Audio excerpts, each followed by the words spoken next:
Para poder erradicar la pérdida de orina, es muy importante saber qué es el suelo pélvico, cómo actúa, qué le afecta, y también cómo y cuándo podemos trabajarlo para fortalecerlo. Veamos unas imágenes que nos ayuden a entenderlo.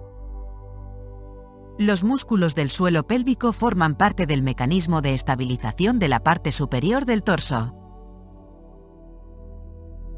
Su función es esencial para a. Su contracción contribuye a mantener la estabilidad de la espalda. b.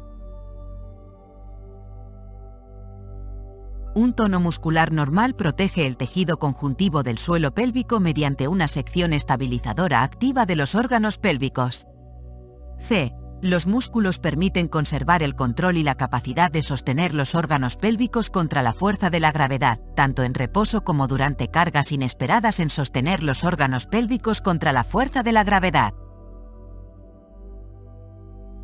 d. La contracción de los músculos del suelo pélvico permite el control voluntario de los esfínteres.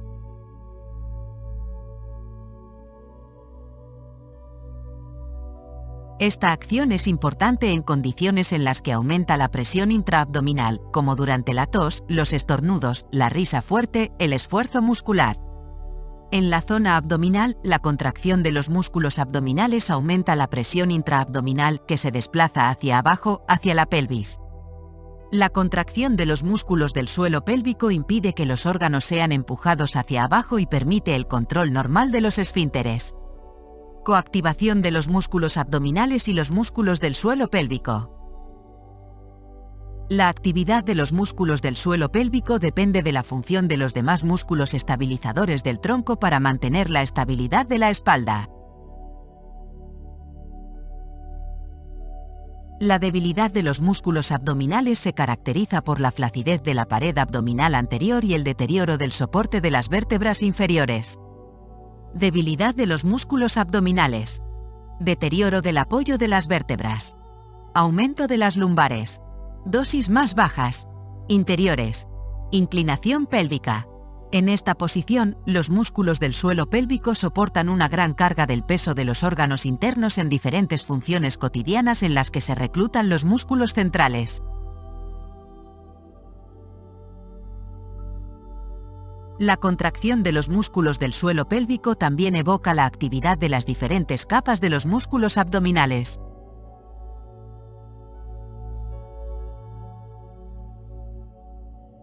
Por otra parte, la contracción de los músculos abdominales también tiende a estimular los músculos del suelo pélvico.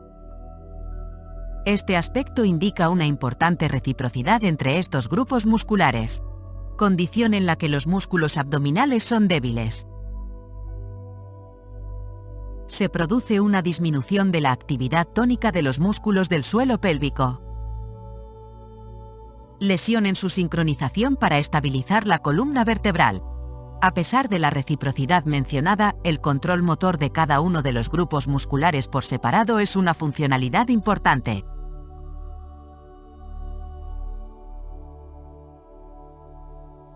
La flexión de la cadera contribuye al cambio del ángulo de rotación de la pelvis. Cuando rotamos la cadera, la reacción en cadena incluye la inclinación posterior de la pelvis. Además, el sacro rota y la lordosis lumbar se aplana. 1. Flexión de cadera. 2. Inclinación pélvica posterior. 3. Sacro rotación contra rotación. Planamiento de la lordosis inferiores. Al levantar la pierna, la conexión de los tejidos musculares ligamentosos y fasciales provoca una reacción en cadena.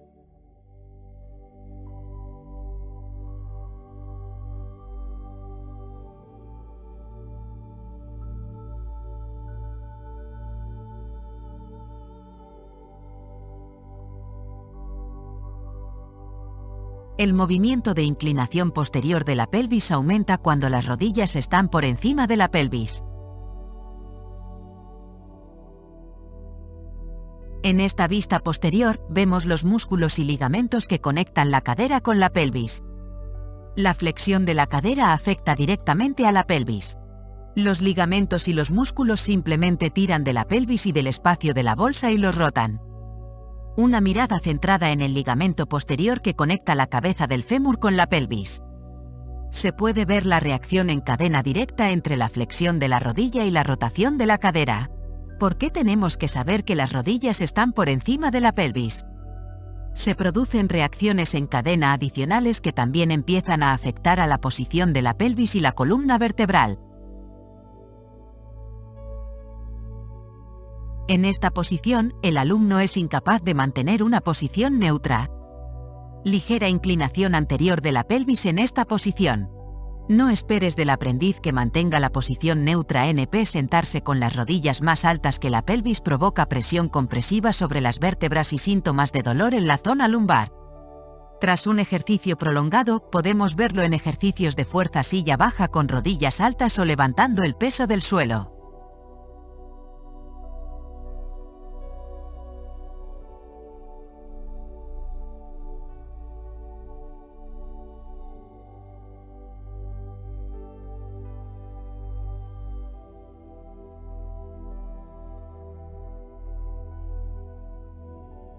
Los principales factores que permiten la estabilización de la pelvis son los músculos y los ligamentos, y la base del equilibrio pélvico reside en la capacidad de control motor y en el equilibrio de los grupos musculares antagonistas responsables de la inclinación pélvica anterior y posterior en el plano sagital.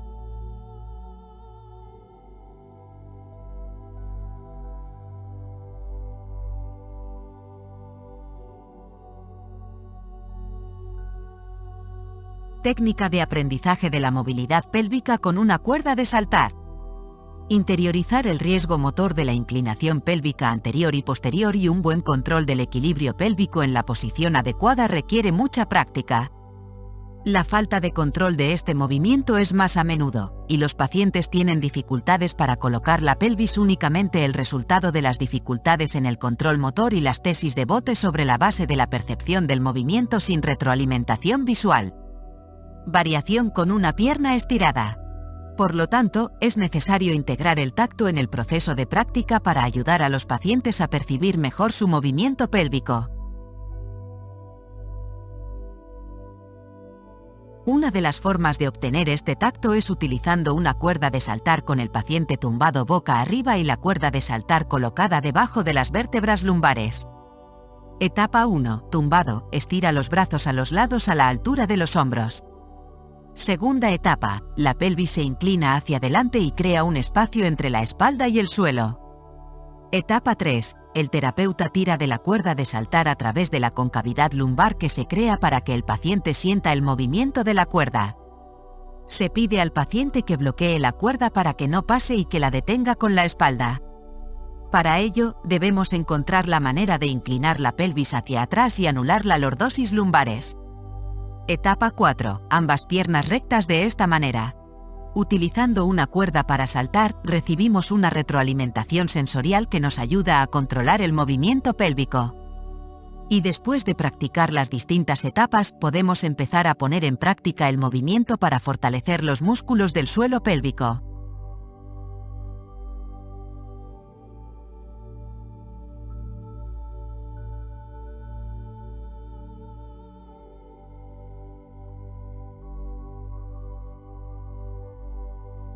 Los músculos del suelo pélvico ejercitando la acción al exhalar mejoran su función.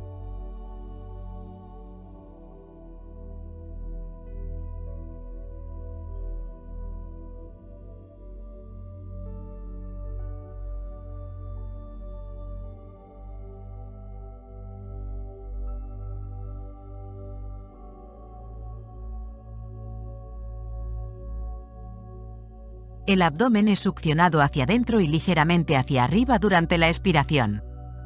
El diafragma se eleva en el suelo pélvico, se recoge hacia arriba durante la expiración. El abdomen debe recogerse hacia adentro. Las curvas de la espalda deben mantenerse en posición neutra.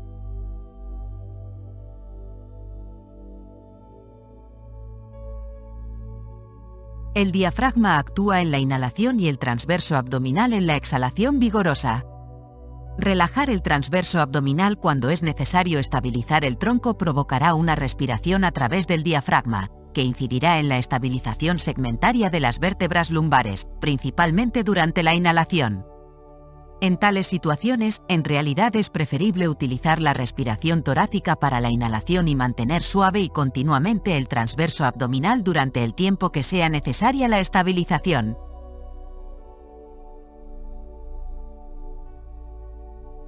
Los músculos del suelo pélvico pueden ser ejercitados y fortalecidos en cada uno de los ejercicios que realicemos, tanto si estamos entrenando como en nuestra vida cotidiana. Bien sea de pie quieto, sentado, o bien sea en posiciones de acostado. La contracción del suelo pélvico crea una absorción del centro del abdomen y una sensación de continencia. El fortalecimiento de los músculos del suelo pélvico se pueden integrar en casi todos los ejercicios. Durante un entrenamiento es muy importante enfatizar los siguientes aspectos. Primero, crear una contracción de los músculos del suelo pélvico. Segundo, realizar una exhalación profunda. Tercero, dirigir los músculos abdominales hacia adentro. Durante la exhalación, el abdomen es aspirado hacia adentro y ligeramente hacia arriba.